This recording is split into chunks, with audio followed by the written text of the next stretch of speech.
Hi బెట్ట అందరికి. మా చెల్లె కంపిల్ల చెట్టు పెట్టింది ఆమెనే, పెద్దగా అయిన చెట్టు. ప్రతిసారి 10-20 కాయలు తీసి తొక్కు పెట్టుకుంటాము. ఈసారి అందరు దంపుకుపోయారంటే 10 కాయలు తెచ్చింది బెట్ట.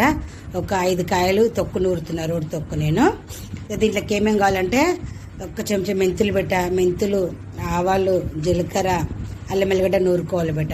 సరేనా? ఈ తొక్కు నూరుకుంటప్పుడు మనం పొట్టు తీయొద్దు బెట్ట, అట్లే నూరుకోవచ్చు. ఇష్టము పొట్టు తీయొచ్చు, తీయకపోవచ్చు, ఎవరు ఇష్టం వాళ్ళది. నేనైతే పొట్టు తీయకుండా నూరుతున్నా బెట్ట. సరేనా? నూరినాక చూపిస్తా. బాగుంటుంది బెట్ట మామిడికాయ తొక్కు నూరుతుంది రోట్ల. అన్ని కలిపి దంచుకోవాలి బెట్ట.